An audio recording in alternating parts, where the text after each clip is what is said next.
बंधुगण सर्वप्रथमे आपण समस्त को यही चैनल रे स्वागत। बंधुगण मकर संक्रांति इंग्राजी 2024 नववर्षर प्रथम हिंदू पर्व।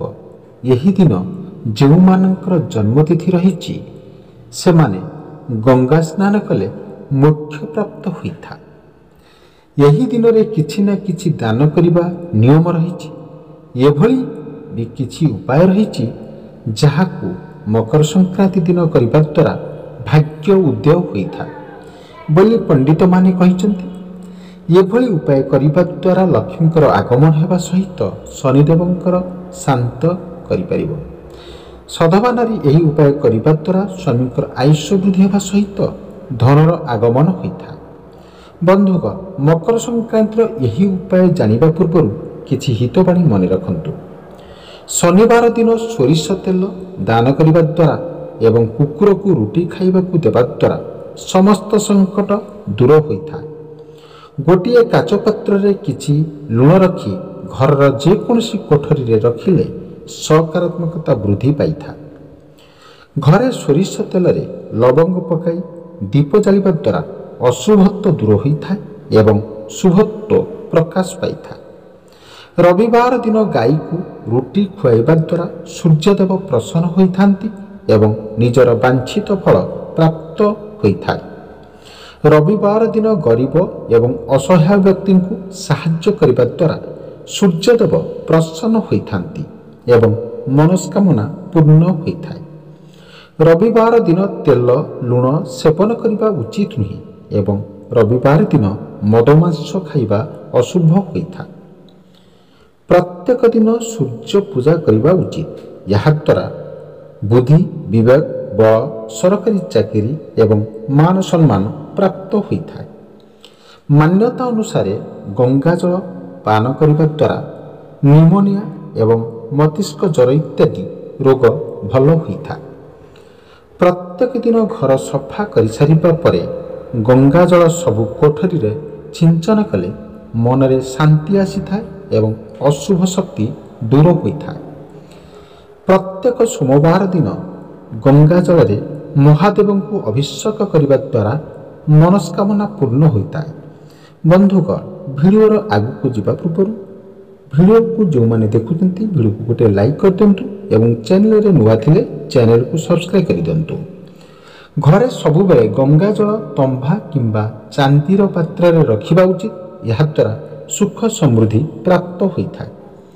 घरे गंगा जल रखुथिबा स्थान सफा सुतरा रखिबा उचित एवं प्रत्येक दिन गंगा जल पान करने द्वारा शरीर निरोग रही था। दिन समय केबे भी सोइबा उचित नुहे बंधुगण। याद्वारा आर्थिक स्थिति खराब होता है एवं शरीर असुस्थ होगा सहित आयु कम होता है। मन रखंतु बंधुगण मुंडरे तेल लगाइबा परे बलिथिबा तेल देहरे मारिबा उचित नुहे। याद्वारा शरीर असुस्थ होता है। केबे भी बाम हाथ रे पानी पीबा उचित नुहे बंधुगण।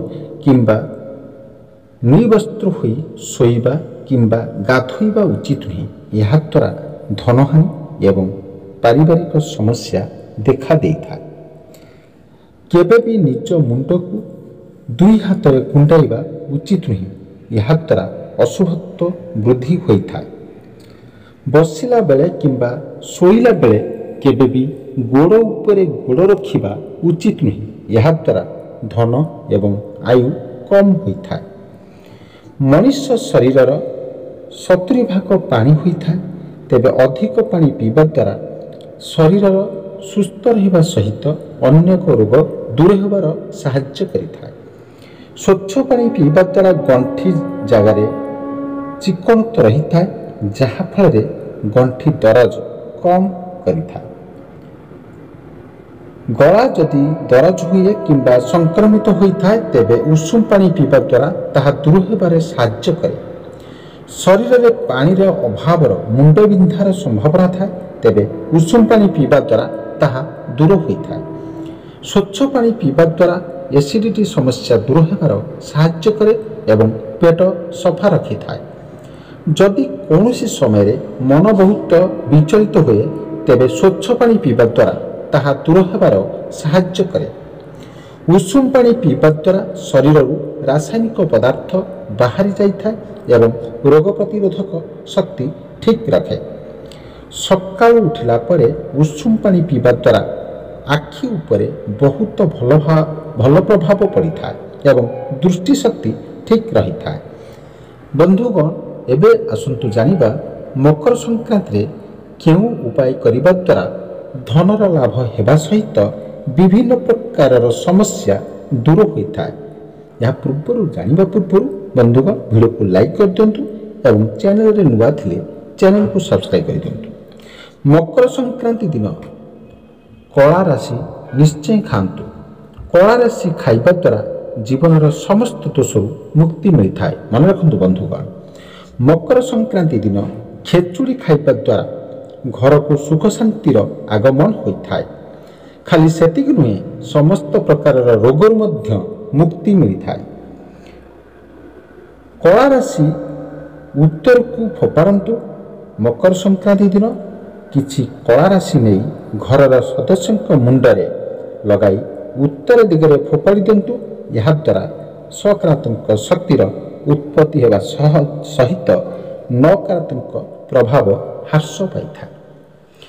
ଯଦି ଆପଣ ଅନେକ ଦିନରୁ ଧନ ସମ୍ବନ୍ଧୀୟ ଅସୁବିଧା ଭୋଗ କରୁଛନ୍ତି, ମନେ ରଖନ୍ତୁ ବନ୍ଧୁଗଣ, ତେବେ ଗୋଟିଏ କଳା ରଙ୍ଗର କପଡ଼ାରେ କଳା ରାଶି ଏବଂ କଳା ବିରି ବାନ୍ଧି କୌଣସି ଗରିବକୁ ଦାନ କରନ୍ତୁ। ଏଭଳି କରିବା ଦ୍ୱାରା ଆପଣଙ୍କ ଜୀବନରେ ଧନର ଅସୁବିଧା ଧୀରେ ଧୀରେ ଦୂର ହେବ ଏବଂ ଧନ ସଞ୍ଚୟ ହେବ ଏବଂ ଧନ ମଧ୍ୟ ବୃଦ୍ଧି ହେବ। ମକର ସଂକ୍ରାନ୍ତିରେ ସଧବା ନାରୀ, ମନେ ରଖନ୍ତୁ, ସୁହାଗ ସାମଗ୍ରୀକୁ କୌଣସି ଗରିବ କିମ୍ବା ବ୍ରାହ୍ମଣକୁ ଦାନ କରିବା ଆବଶ୍ୟକ। ଏହା କରିବା ଦ୍ୱାରା ସ୍ୱାମୀର ଆୟୁଷ ବୃଦ୍ଧି ପାଇଥାଏ। ମକର ସଂକ୍ରାନ୍ତିରେ ଝାଡ଼ୁ କିଣିଲେ, ମନେ ରଖନ୍ତୁ ବନ୍ଧୁଗଣ, ଧନଧାତ୍ରୀ ମା ଲକ୍ଷ୍ମୀଙ୍କର ଆଗମନ ହୋଇଥାଏ ଏବଂ ଘରେ ଧନର ଅଭାବ ହୋଇନଥାଏ। ମକର ସଂକ୍ରାନ୍ତିରେ ସୂର୍ଯ୍ୟଙ୍କର ପୂଜା କଲେ ସମସ୍ତ ପ୍ରକାର ରୋଗରୁ ମୁକ୍ତି ମିଳିଥାଏ। ଶନିଙ୍କ ଦୃଷ୍ଟିରୁ ମଧ୍ୟ ନିସ୍ତାର ମିଳିଥାଏ। ଘରେ ରୋଗ ଲାଗି ରହିଥିଲେ ମଧ୍ୟ ତାହା ଦୂର ହୋଇଥାଏ। ବନ୍ଧୁଗଣ, ଭିଡ଼ିଓ ଭଲ ଲାଗିଥିଲେ ଭିଡ଼ିଓକୁ ନିଶ୍ଚୟ ଭାବରେ ଲାଇକ୍ କରନ୍ତୁ। ଚ୍ୟାନେଲରେ ନୂଆ ଥିଲେ ସବସ୍କ୍ରାଇବ୍ କରିନିଅନ୍ତୁ। ଧନ୍ୟବାଦ। Thank you so much watching.